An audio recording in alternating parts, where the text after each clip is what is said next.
ಓಂ ಶಾಂತಿ. ಮುರಳಿಯ ದಿನಾಂಕ 15/5/2026. ಪ್ರಾತಃ ಮುರಳಿ ಬಾಪ್ದಾದ ಮಧುಬನ.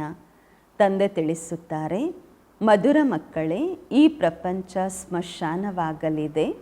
ಆದ್ದರಿಂದ ಇದರ ಜೊತೆ ಮನಸ್ಸನ್ನು ತೊಡಗಿಸಬೇಡಿ. ಫರಿಷ್ಠಾನ ಸ್ವರ್ಗವನ್ನು ನೆನಪು ಮಾಡಿರಿ. ಪ್ರಶ್ನೆ: ತಾವು ಬಡ ಮಕ್ಕಳಷ್ಟು ಅದೃಷ್ಟವಂತರು ಪ್ರಪಂಚದಲ್ಲಿ ಯಾರೂ ಇಲ್ಲ, ಏಕೆ? ಉತ್ತರ: ಏಕೆಂದರೆ ತಾವು ಬಡ ಮಕ್ಕಳೇ ಡೈರೆಕ್ಟ್ ಆ ತಂದೆಗೆ ಮಕ್ಕಳಾಗಿದ್ದೀರಾ. ಅವರಿಂದ ಸದ್ಗತಿಯ ಆಸ್ತಿ ಸಿಗುವುದು. ಬಡ ಮಕ್ಕಳೇ ವಿದ್ಯಾಭ್ಯಾಸ ಮಾಡುತ್ತಾರೆ.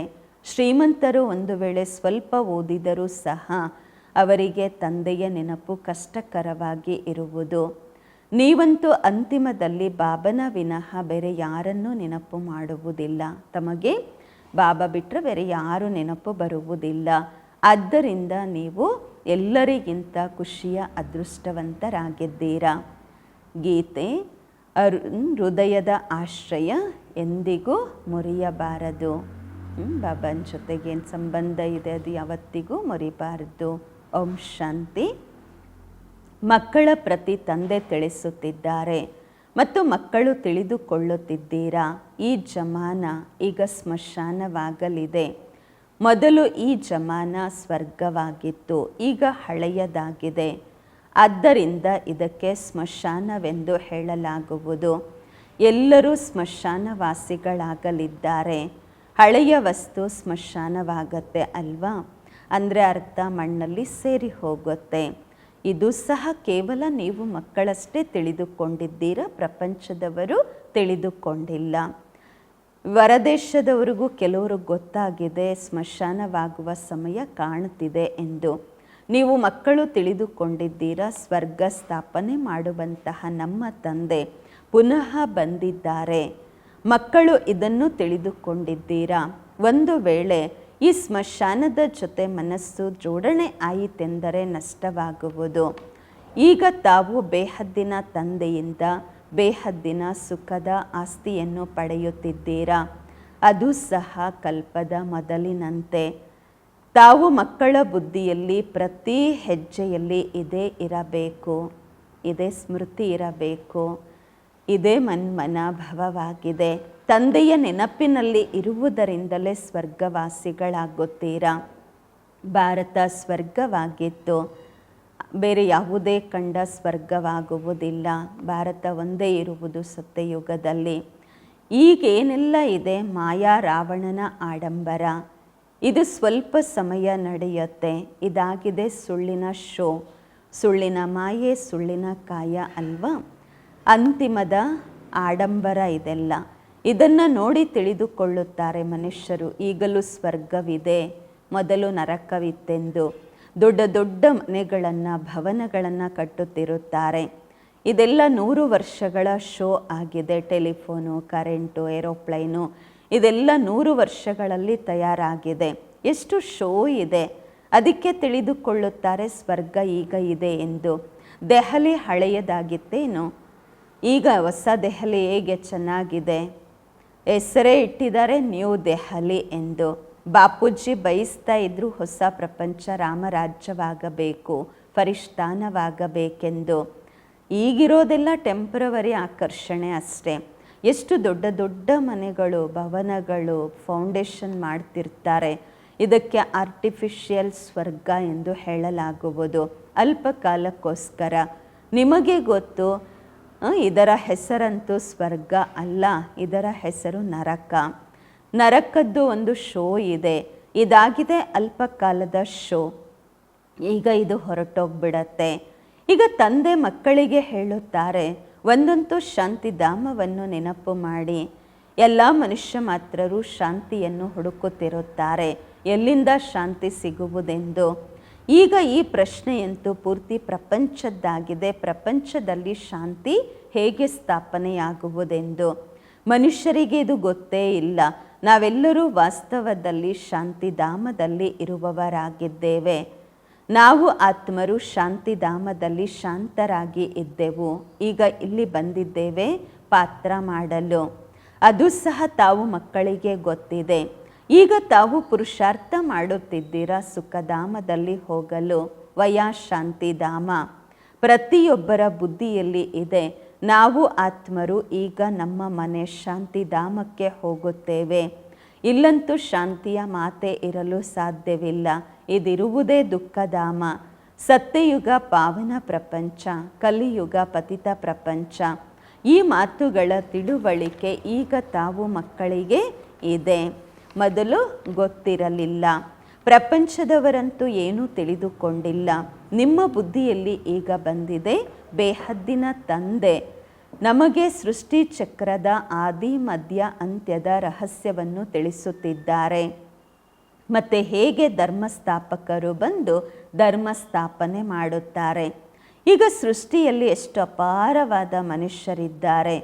ಭಾರತದಲ್ಲಿಯೂ ಬಹಳ ಇದ್ದಾರೆ. ಭಾರತ ಯಾವಾಗ ಸ್ವರ್ಗವಾಗಿತ್ತು ಆಗ ಬಹಳ ಶ್ರೀಮಂತರಿದ್ದರು. ಆಗ ಬೇರೆ ಯಾವುದೇ ಧರ್ಮ ಇರಲಿಲ್ಲ. ತಾವು ಮಕ್ಕಳಿಗೆ ಪ್ರತಿದಿನ ರಿಫ್ರೆಶ್ ಮಾಡಲಾಗುವುದು. ತಂದೆ ಮತ್ತು ಆಸ್ತಿಯನ್ನು ನೆನಪು ಮಾಡಿರಿ ಎಂದು. ಭಕ್ತಿ ಮಾರ್ಗದಲ್ಲಿಯೇ ಇದು ನಡೆಯುತ್ತಾ ಬರುವುದು.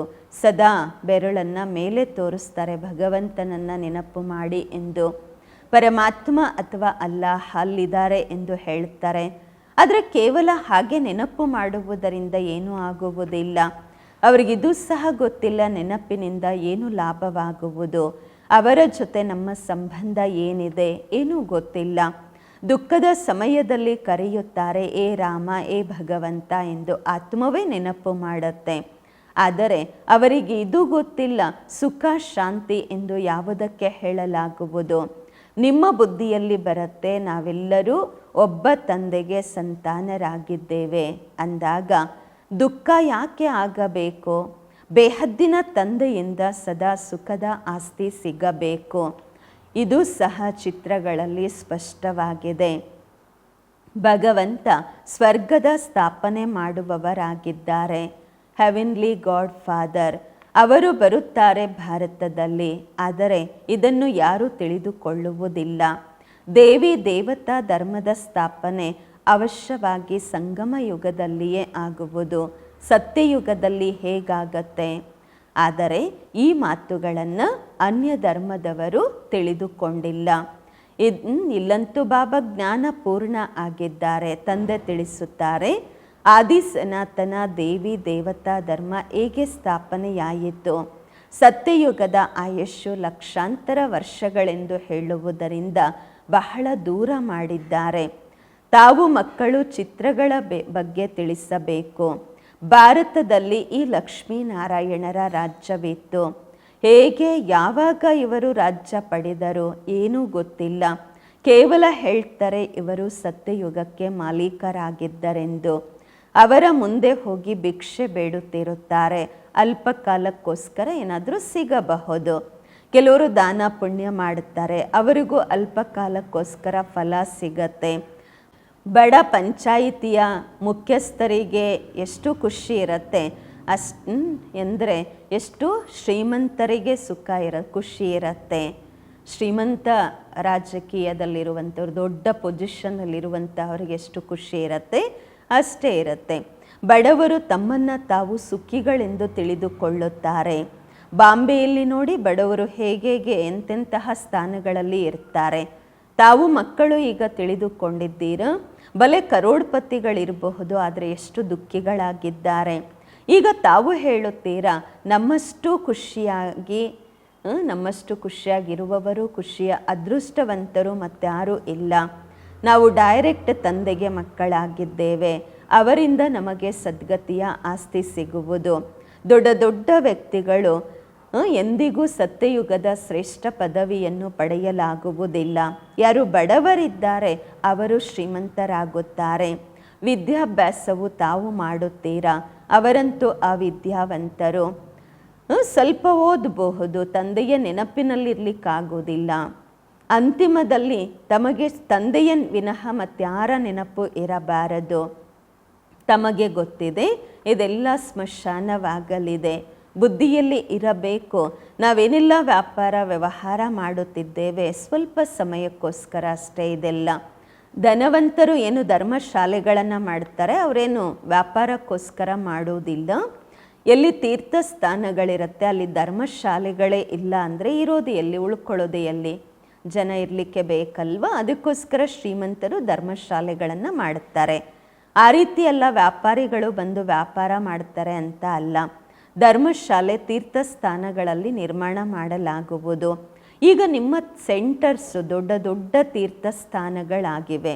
ನಿಮ್ಮ ಸೆಂಟರ್ಸ್ ಎಲ್ಲೂ ಇವೆ, ಬಾಬನ ಸೇವಾ ಕೇಂದ್ರಗಳು ಎಲ್ಲೂ ಇವೆ, ದೊಡ್ಡ ದೊಡ್ಡ ತೀರ್ಥ ಸ್ಥಾನಗಳು. ಅಲ್ಲಿಂದ ಮನುಷ್ಯರಿಗೆ ಸುಖ ಶಾಂತಿ ಸಿಗುವುದು. ನಿಮ್ಮದು ಇದು ಗೀತಾ ಪಾಠಶಾಲೆ ಬಹಳ ದೊಡ್ಡದಾಗಿದೆ. ಇದು ಸೋರ್ಸ್ ಆಫ್ ಇನ್ಕಮ್ ಆಗಿದೆ. ಇದರಿಂದ ನಿಮಗೆ ತುಂಬ ಲಾಭವಾಗುವುದು. ತಾವು ಮಕ್ಕಳಿಗಾಗಿ ಇದು ಧರ್ಮಶಾಲೆಯಾಗಿದೆ, ದೊಡ್ಡದಕ್ಕಿಂತ ದೊಡ್ಡ ತೀರ್ಥ ಸ್ಥಾನವಾಗಿದೆ. ತಾವು ಬೇಹದ್ದಿನ ತಂದೆಯಿಂದ ಬೇಹದ್ದಿನ ಆಸ್ತಿಯನ್ನು ಪಡೆಯುತ್ತೀರಾ. ಇದರಷ್ಟು ದೊಡ್ಡ ತೀರ್ಥಸ್ಥಾನ ಬೇರೆ ಎಲ್ಲೂ ಇಲ್ಲ. ಆ ತೀರ್ಥಸ್ಥಾನಗಳಿಂದ ಅಲ್ಲಿಗೆ ಹೋಗೋದ್ರಿಂದ ನಿಮಗೇನು ಸಿಗೋದಿಲ್ಲ. ಖುಷಿಗೋಸ್ಕರ ಹೋಗ್ಬೋದಷ್ಟೇ, ಆದರೆ ಆಸ್ತಿ ಏನೂ ಸಿಗೋದಿಲ್ಲ. ಮುಕ್ತಿ, ಜೀವನ್ ಮುಕ್ತಿ ಸಿಗುವುದಿಲ್ಲ. ಇದನ್ನು ನೀವು ತಿಳಿದುಕೊಂಡಿದ್ದೀರಾ.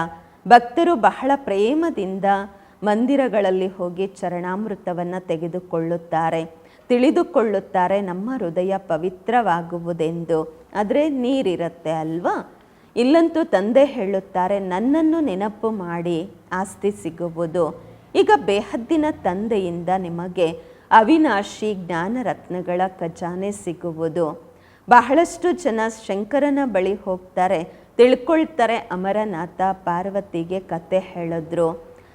ಆಗ ಹೇಳ್ತಾರೆ, ಅದೇ ಜೋಳಿ ಅಂದರೆ ಜೋಳಿಗೆಯನ್ನು ತುಂಬಿಸ್ರಿ ಎಂದು. ನೀವು ಅವಿನಾಶಿ ಜ್ಞಾನ ರತ್ನಗಳಿಂದ ಜೋಳಿಗೆಯನ್ನು ತುಂಬಿಕೊಳ್ಳುತ್ತೀರಾ. ಬಾಕಿ ಅಮರ ಕತೆ ಒಬ್ಬರಿಗೆ ಕುಳಿತು ತಿಳಿಸುವುದಿಲ್ಲ ಅಲ್ವಾ. ಅವಶ್ಯವಾಗಿ ತುಂಬ ಜನ ಇರ್ತಾರೆ, ಮತ್ತು ಅವರು ಕೂಡ ಮೃತ್ಯುಲೋಕದಲ್ಲೇ ಇರುವಂತಹವರು. ಸೂಕ್ಷ್ಮವತನದಲ್ಲಿ ಕತೆ ಹೇಳುವ ಅವಶ್ಯಕತೆಯೇ ಇರುವುದಿಲ್ಲ. ಅನೇಕ ತೀರ್ಥಗಳನ್ನು ಮಾಡಿದ್ದಾರೆ. ಸಾಧು ಸಂತರು ಮಹಾತ್ಮರು ತುಂಬ ಜನ ಹೋಗ್ತಾರೆ. ಅಮರನಾಥದಲ್ಲಿ ಲಕ್ಷಾಂತರ ಮನುಷ್ಯರು ಹೋಗುತ್ತಾರೆ. ಕುಂಭಮೇಳದಲ್ಲಿ ಗಂಗಾ ಸ್ನಾನ ಮಾಡುವುದರಿಂದ ಪಾವನರಾಗ್ತೀವಿ ಅಂದ್ಕೊಳ್ತಾರೆ. ತುಂಬ ಜನ ಹೋಗ್ತಾರೆ ಕುಂಭಮೇಳಕ್ಕೆ, ತಿಳ್ಕೊಳ್ತಾರೆ ನಾವು ಪಾವನರಾಗ್ತೀವಿ ಎಂದು. ವಾಸ್ತವದಲ್ಲಿ ಕುಂಭಮೇಳ ಇದಾಗಿದೆ, ಆತ್ಮ ಪರಮಾತ್ಮನ ಮಿಲನ ಮೇಳ. ಆ ಮೇಳಗಳನ್ನು ಜನ್ಮ ಜನ್ಮಾಂತರದಿಂದ ಮಾಡುತ್ತಾ ಬಂದಿದ್ದೀರಾ.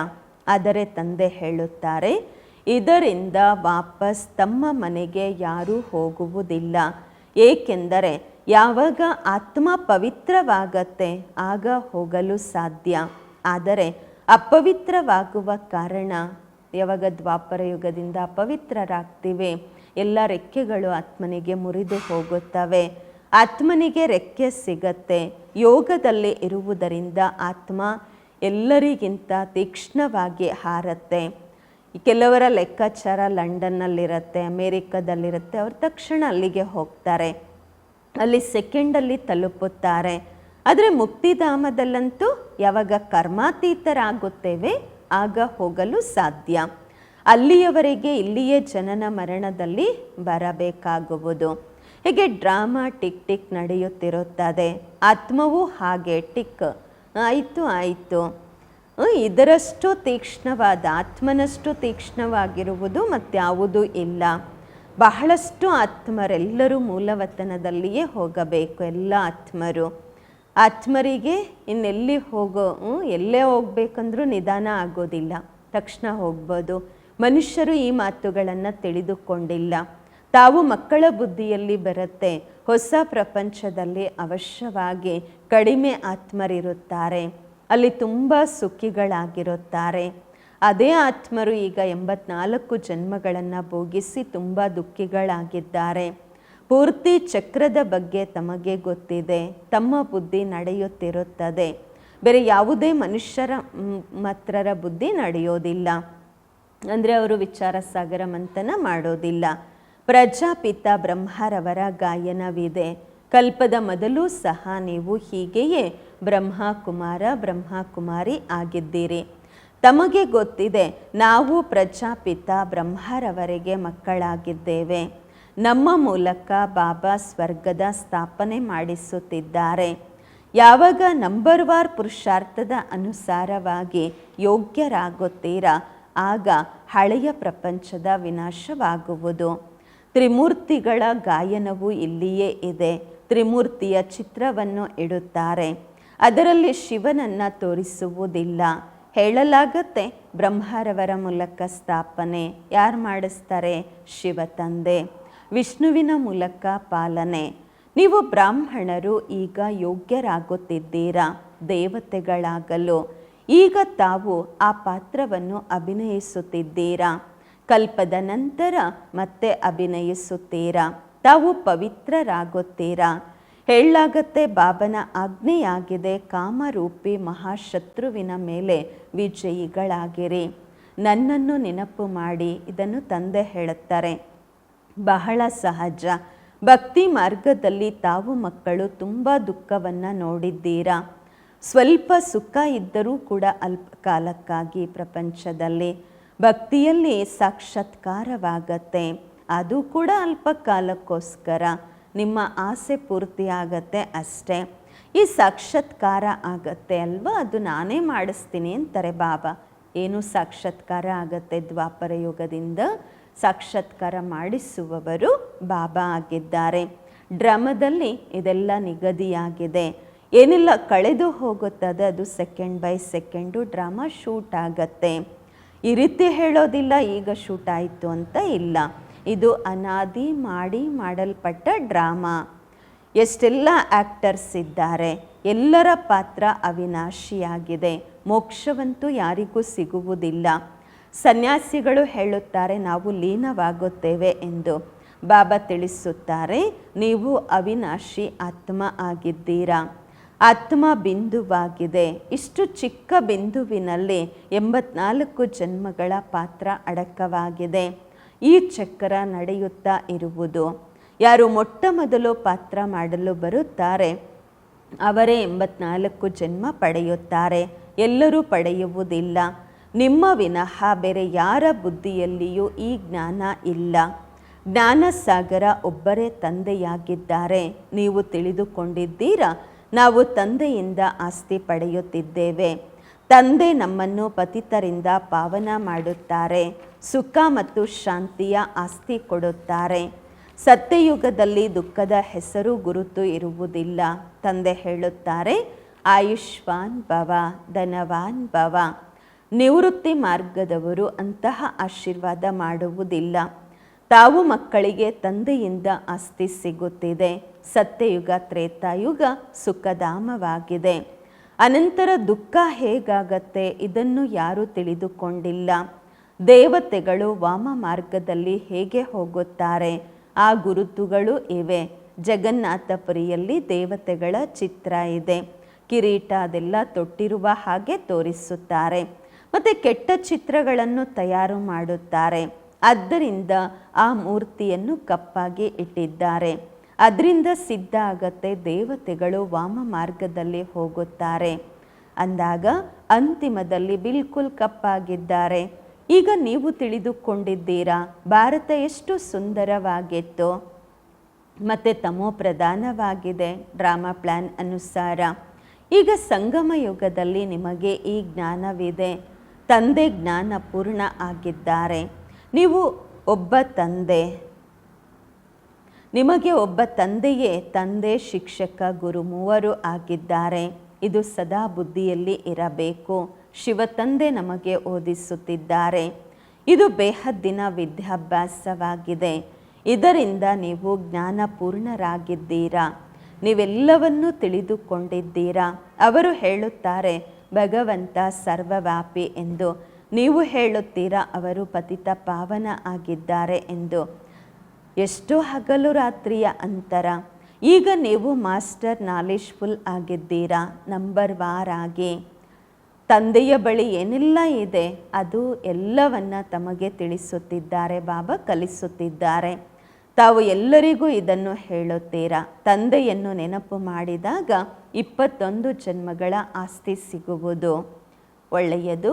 ಮಧುರಾತಿ ಮಧುರ ಅಗಲಿ ಹೋಗಿ ಮರಳಿ ಸಿಕ್ಕಿರುವ ಮಕ್ಕಳ ಪ್ರತಿಯಾಗಿ ಮಾತ್ಪಿತಾ ಬಾಪ್ದಾದರವರ ನೆನಪು ಪ್ರೀತಿ ಬೆಳಗಿನ ವಂದನೆಗಳು. ಆತ್ಮಿಕ ಮಕ್ಕಳಿಗೆ ಆತ್ಮಿಕ ತಂದೆಯ ನಮಸ್ಕಾರಗಳು. ನಾವು ಆತ್ಮಿಕ ಮಕ್ಕಳಿಂದ ಆತ್ಮಿಕ ಮಾತ್ಪಿತಾ ಬಾಪ್ದಾದರವರಿಗೆ ನೆನಪು ಪ್ರೀತಿ ಬೆಳಗಿನ ವಂದನೆಗಳು ಹಾಗೂ ನಮಸ್ಕಾರಗಳು. ಧನ್ಯವಾದಗಳು ಬಾಬಾ. ಧಾರಣೆಗಾಗಿ ಮುಖ್ಯ ಸಾರ. ಫಸ್ಟ್ ಪಾಯಿಂಟು, ಸ್ವಯಂ ರಿಫ್ರೆಶ್ ಆಗಿದ್ದು ಅನ್ಯರನ್ನು ರಿಫ್ರೆಶ್ ಮಾಡಲು ತಂದೆ ಮತ್ತು ಆಸ್ತಿಯ ನೆನಪಿನಲ್ಲಿ ಇರಬೇಕು. ಬೇರೆ ಎಲ್ಲರಿಗೂ ನೆನಪು ಮಾಡಿಸಬೇಕು. ಎರಡನೇ ಪಾಯಿಂಟು, ಈ ಹಳೆಯ ಪ್ರಪಂಚದಿಂದ ಹಳೆಯ ಈ ಸ್ಮಶಾನದ ಜೊತೆ ಮನಸ್ಸು ಎರಡನೇ ಪಾಯಿಂಟು, ಈ ಹಳೆಯ ಪ್ರಪಂಚದ ಜೊತೆ ಈ ಸ್ಮಶಾನದ ಜೊತೆ ಮನಸ್ಸನ್ನು ತೊಡಗಿಸಬಾರದು. ಶಾಂತಿಧಾಮ ಸುಖಧಾಮವನ್ನು ನೆನಪು ಮಾಡಬೇಕು. ಸ್ವಯಂವನ್ನು ದೇವತೆ ಆಗಲು ಯೋಗ್ಯ ಮಾಡಿಕೊಳ್ಳಬೇಕು. ದೇವತೆಯಾಗಲು ಸ್ವಯಂವನ್ನು ಯೋಗ್ಯ ಮಾಡಿಕೊಳ್ಳಬೇಕು. ವರದಾನ, ಈಶ್ವರೀಯ ಅಥಾರಿಟಿಯ ಮೂಲಕ ಸಂಕಲ್ಪ ಮತ್ತು ಬುದ್ಧಿಯನ್ನು ಆರ್ಡರ್ ಪ್ರಮಾಣ ನಡೆಸುವಂತಹ ಮಾಸ್ಟರ್ ಸರ್ವಶಕ್ತಿವಂತರಾಗಿರಿ. ಈಶ್ವರೀಯ ಅಥಾರಿಟಿಯ ಮೂಲಕ ಸಂಕಲ್ಪ ಮತ್ತು ಬುದ್ಧಿಯನ್ನು ಆರ್ಡರ್ ಪ್ರಮಾಣ ನಡೆಸುವಂತಹ ಮಾಸ್ಟರ್ ಸರ್ವಶಕ್ತಿವಂತರಾಗಿರಿ. ವರದಾನದ ವಿಶ್ಲೇಷಣೆ, ಹೇಗೆ ಸ್ಥೂಲ ಕೈ ಕಾಲನ್ಗೆ ಬಿಲ್ಕುಲ್ ಸಹಜ ರೀತಿ ಎಲ್ಲಿ ಬೇಕೋ ಅಲ್ಲಿ ನಡೆಸ್ತೀರಾ ಕೈಕಾಲುಗಳನ್ನು ಅಥವಾ ಕರ್ಮದಲ್ಲಿ ತೊಡಗಿಸುತ್ತೀರಾ, ಹಾಗೆ ಸಂಕಲ್ಪ ಮತ್ತು ಬುದ್ಧಿಯನ್ನು ಎಲ್ಲಿ ತೊಡಗಿಸಲು ಬಯಸುತ್ತೀರಾ ಅಲ್ಲಿ ತೊಡಗಿಸಿರಿ. ಇದಕ್ಕೆ ಹೇಳಲಾಗುವುದು ಈಶ್ವರೀಯ ಅಥಾರಿಟಿ ಎಂದು. ಹೇಗೆ ಸ್ಥೂಲ ಕೈಕಾಲುಗಳನ್ನು ಎಲ್ಲಿ ಕಾರ್ಯದಲ್ಲಿ ತೊಡಗಿಸ್ಬೇಕು ಈಸಿ ಆಗತ್ತೆ, ಹಾಗೆ ಮನಸ್ಸು ಬುದ್ಧಿಯನ್ನು ಕೂಡ ಎಲ್ಲಿ ಬೇಕೋ ಅಲ್ಲಿ ತೊಡಗಿಸ್ಬೇಕು, ಅದಾಗಬೇಕು. ಇದಕ್ಕೆ ಹೇಳಲಾಗತ್ತೆ ಈಶ್ವರೀಯ ಅಥಾರಿಟಿ ಎಂದು. ಹೇಗೆ ಶಬ್ದದಲ್ಲಿ ಬರುವುದು ಸಹಜ, ಹಾಗೆ ಶಬ್ದದಿಂದ ಭಿನ್ನರಾಗುವುದು ಕೂಡ ಅಷ್ಟು ಸಹಜವಾಗಬೇಕು. ಈ ಅಭ್ಯಾಸದಿಂದ ಸಾಕ್ಷಾತ್ಕಾರ ಮೂರ್ತಿ ಆಗುತ್ತೀರಾ ಅಂದಾಗ ಈಗ ಈ ಅಭ್ಯಾಸವನ್ನು ಸಹಜ ಮತ್ತು ನಿರಂತರ ಮಾಡಿಕೊಳ್ಳಿ. ಆಗ ಹೇಳಲಾಗುವುದು ಮಾಸ್ಟರ್ ಸರ್ವಶಕ್ತಿವಂತ ಎಂದು. ಸ್ಲೋಗನ್, ಸ್ವಸ್ಥಿತಿ ಶಕ್ತಿಶಾಲಿಯಾಗಿದ್ದಾಗ ಪರಿಸ್ಥಿತಿ ಅದರ ಮುಂದೆ ಏನೂ ಅಲ್ಲ. ಸ್ವಸ್ಥಿತಿ ಶಕ್ತಿಶಾಲಿಯಾಗಿದ್ದಾಗ ಪರಿಸ್ಥಿತಿ ಅದರ ಮುಂದೆ ಏನೂ ಅಲ್ಲ. ಅವ್ಯಕ್ತ ಇಶಾರೆ, ಸದಾ ಅಚಲ ಅಡೋಲ ಏಕರಸ ಸ್ಥಿತಿಯ ಅನುಭವ ಮಾಡಿರಿ. ನಿಮ್ಮ ಏಕರಸ ಅಚಲ ಸ್ಥಿತಿಯೇ ಅಚಲ ಮನೆಯ ಸ್ಮಾರಕವಾಗಿದೆ. ನಿಮ್ಮ ಏಕರಸ ಅಚಲ ಸ್ಥಿತಿಯದ್ದೇ ಈ ಅಚಲ್ ಗರ ಸ್ಮಾರಕವಾಗಿದೆ. ಹೀಗೆ ಬಾಪ್ದಾದ ಏಕರಸವಾಗಿರುತ್ತಾರೆ, ಹಾಗೆ ಮಕ್ಕಳು ಕೂಡ ಏಕರಸವಾಗಿರಬೇಕು. ಯಾವಾಗ ಒಬ್ಬ ತಂದೆಯ ಜೊತೆಯಲ್ಲಿ ಸರ್ವ ಸಂಬಂಧಗಳ ಅನುಭೂತಿಯ ರಸದಲ್ಲಿರುತ್ತೀರಾ ಆಗ ಏಕರಸ ಸ್ಥಿತಿಯಲ್ಲಿರುತ್ತೀರಾ. ಯಾಕೆ ಎಂಬ ಶಬ್ದದ ಗುರುತು ಪ್ರಶ್ನೆ ಚಿಹ್ನೆ ಟೇಡ ಇರತ್ತೆ, ಅಂಕುಡೊಂಕಿರತ್ತೆ ಅಲ್ವಾ ಎಲ್ಲದಕ್ಕಿಂತ. ಯಾವಾಗ ಯಾಕೆ ಏನು ಎಂಬ ಶಬ್ದ ತೆಗೆದು ಬಿಡ್ತೀರಾ ಆಗ ಡ್ರಾಮಾದ ವಿಧಿಯ ಮೇಲೆ ಏಕರಸ ಸ್ಥಿರವಾಗಿ ಇರಲು ಸಾಧ್ಯ. ಓಂ ಶಾಂತಿ.